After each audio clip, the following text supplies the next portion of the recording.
प्यारे सज्जनों, मनुष्य जीवन का सार भगवत प्राप्ति है और भक्ति का मूल आधार सत्संग है। सत्संग सर्वोच्च चेतना प्रदान करता है। सत्संग जीवन को देखने का सही दृष्टिकोण प्रदान करता है। सत्संग ही मानव जीवन को सर्वोत्तम सद्गति प्रदान करता है। प्यारे सज्जनों, सत्संग में जाना प्रत्येक व्यक्ति के लिए बहुत जरूरी है। कहा भी गया है कि रहमत तेरी जिस जीव पर हो वही सत्संग में जाता है, मेहर तेरी जिस पर हो दाता वही तेरे गुण गाता है। प्यारे सज्जनों, एक बार किसी सत्संगी ने, जो कि पहले नियमित रूप से सत्संग में जाता था, अचानक से उसने सत्संग में जाना बंद कर दिया। जब कुछ दिन बीत गए तो उसके एक सत्संगी गुरु भाई ने उसके घर जाने की सोची। उस शाम को बहुत सर्दी थी। वो सत्संगी गुरु भाई, जो कि बुजुर्ग थे, जब उस व्यक्ति के घर पहुंचे तो वो अपनी धधकती हुई अंगीठी के पास बैठा हुआ मिला। वो घर में अकेला था। सत्संगी बुजुर्ग का स्वागत किया और अंगीठी के सामने रखी एक बड़ी सी कुर्सी पर उसने बैठने का आग्रह किया और उनके कुछ बोलने की प्रतीक्षा करने लगा। सत्संगी बुजुर्ग कुर्सी पर आराम से बैठ गए, पर बोले कुछ नहीं। कुछ देर के बाद सत्संगी बुजुर्ग ने चिमटा उठाया और बड़ी सावधानी से एक बड़ा सा दहकता चमकता अंगारा अंगूठी में से निकाला और उसे एक तरफ रख दिया।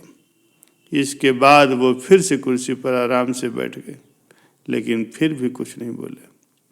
कुछ देर के बाद अंगारे की चमक दमक धीरे धीरे कम होती चली गई और जल्दी ही वो बुझा बुझा और ठंडा सा हो गया। सत्संगी बुजुर्ग के आने बाद से अभिवादन के अलावा किसी ने भी एक शब्द नहीं बोला था।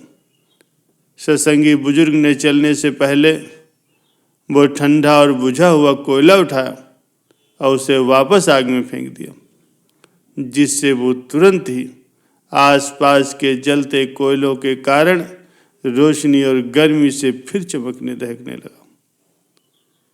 बुजुर्ग चलने के लिए जैसे ही उठे तो वो मेजबान व्यक्ति बोला, आपके आने का बहुत बहुत धन्यवाद। विशेष रूप से इस अंगारे वाले उपदेश के लिए मैं अब आगे से हर सत्संग में आया करूँगा और कभी भी सत्संग नहीं छोड़ूंगा। अपने सत्संग परिवार से सदा ही जुड़ा रहूँगा। प्यारे सज्जनों, जो लोग सत्संग में नियमित रूप से शामिल नहीं होते, उनके अंदर फिर काम, क्रोध, लोभ, मोह और अहंकार रूपी विकार घर कर लेते हैं, जिससे वे काल और माया के वशीभूत हो जाते हैं। प्यारे सज्जनों, सत्संग का स्थान जीवन में अन्य कार्यों के बाद नहीं होता, बल्कि सत्संग को एक विशेष महत्वपूर्ण दर्जा प्राप्त है। सत्संग में जाने के लिए अन्य कार्यों को एडजस्ट किया जाता है, न कि सत्संग को, क्योंकि सत्संग से बढ़ करके कुछ नहीं है। सत्संग के लिए समय निकालने की जरूरत नहीं है, बल्कि सांसारिक कार्यों के लिए समय निकालने की जरूरत है, उनको एडजस्ट करने की जरूरत है। सत्संग से बढ़ करके कुछ नहीं होता। प्यारे सज्जनों, जीवन रूपी इस मार्ग में सैकड़ों अक्लमंद मिलते हैं, पर काम के लोग बहुत कम मिलते हैं। जब मुसीबत आती है तब सतगुरु के सिवाय सबके दरवाजे बंद मिलते हैं। प्यारे सज्जनों, 3 बातें प्रत्येक भक्त के जीवन में होना बहुत जरूरी है। पहली है प्रतीक्षा, दूसरी है परीक्षा और तीसरी है समीक्षा। भक्ति के मार्ग में प्रतीक्षा बहुत जरूरी है। प्रभु जरूर आएंगे, कृपा जरूर करेंगे, ऐसा विश्वास रखते हुए प्रतीक्षा करनी चाहिए। बहुत बड़ी प्रतीक्षा के बाद सबरी की कुटिया में प्रभु आए थे। दूसरी है परीक्षा। संसार की परीक्षा करते रहें। इस संसार में सब अपने अपने कारणों से जी रहे हैं। किसी के भी महत्वाकांक्षा के मार्ग पर बाधा बनोगे तो वही तुम्हारा अपना पराया हो जाएगा। संसार का तो प्रेम भी छलावा। संसार को जितना जल्दी समझ लोगे तो उतना ही अच्छा है, ताकि प्रभु के मार्ग पर तुम जल्दी जल्दी आगे बढ़ सको। तीसरी है समीक्षा। प्यारे सज्जनों, अपनी समीक्षा हर रोज करते रहो।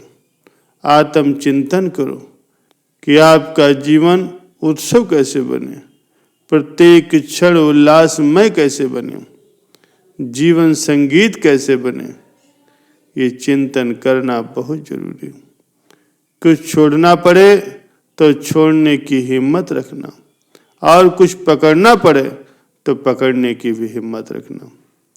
अपनी समीक्षा से ही आगे के रास्ते आपको खुलते नजर आएंगे। सतगुरु का दामन दृढ़ता से पकड़े रखना, क्योंकि जब संसार के दरवाजे बंद हो जाते हैं तब सतगुरु के दरवाजे खुले मिलते हैं।